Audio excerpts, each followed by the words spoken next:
Hey there, I'm Matt Haville, this is Riotvan to Campervan, and this is the van that started it all. A police riot van from the Maidenstone Police Force. It may have been designed for herding crowds and catching crims, but it's getting a new lease at life in becoming a little home on wheels. As it has come straight from police service, the first step is cleaning out all the gloves, evidence bags, driving under influence documents, drug kits, and even a document showing how it protected VIP Prince Andrew at a wedding, back when the P stood for person. But anyway, enough of that nonsense.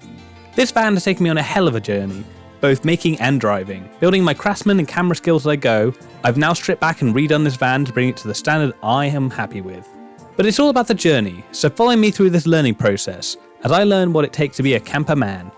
The first step is going to be cleaning it down to bare bones, so let's start with all of these seats. So finally we're going to have some space to move around in here.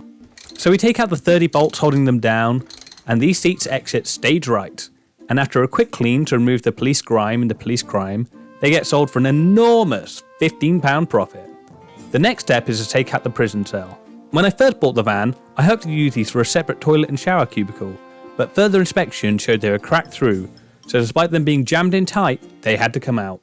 After rewinding the radio back to normal frequencies, by force if I have to, I find that despite being cut by scissors in some places, there's a lot of extra wiring I can hook back up for a leisure battery system. Unfortunately not a riot shield though, I'll just have to dream. As I start getting more confident, I move up to more powerful tools. But powerful tools are damn loud, so ear protection is going to have to be the volume control button in post. As we cut out a slot for the external power plug that will charge up the leisure battery while plugged in the wall. And I've now got this hole, and it's the moment of truth.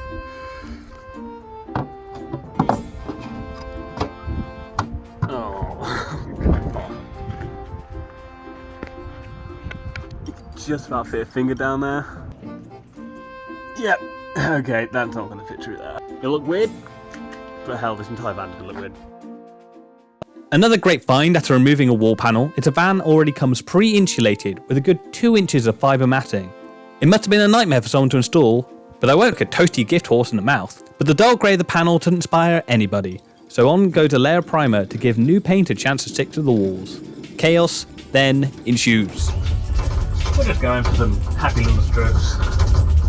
Not thinking about too much about where we're putting them down, just making sure we're having a good time painting 20 metres worth of panelling.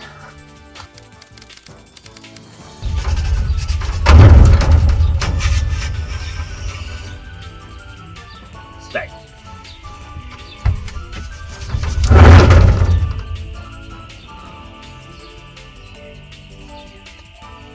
Okay. Turn down the roller.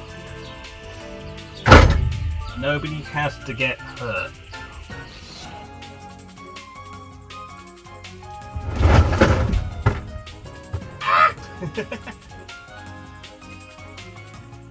It's almost, just almost, like this isn't the most optimum way to do this.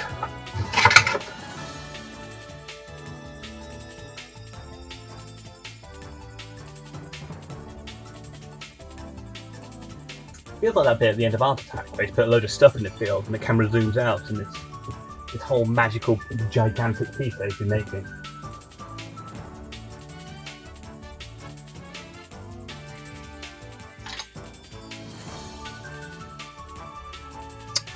Have to burn. Don't use primer, kids. Back up goes the roof panel, with this ladder doing the job of 3 men while I pop rivet up the corners back into place. Then I choose my favourite shade of blue, something I later come back to change, but it's sure to give the van a new personality for a while. My cousin comes down for a day to help with a few odd jobs, but mainly drilling a new reversing camera. He then takes its vanginity by heading off to Glastonbury with it, which probably looked like the world's worst police sting at this point. Back inside to finish the floor, I stick down underlay sheets to provide underfloor insulation, but as the floor rails are so stuck down, I might as well try and rip out the chassis along with them. I instead cut up the sheets into a very satisfying jigsaw puzzle. Then on top of this, a layer of lino sheet goes down, another thing I change, as while the finished look is exactly how I imagined, this tin material just can't take the rough and tumble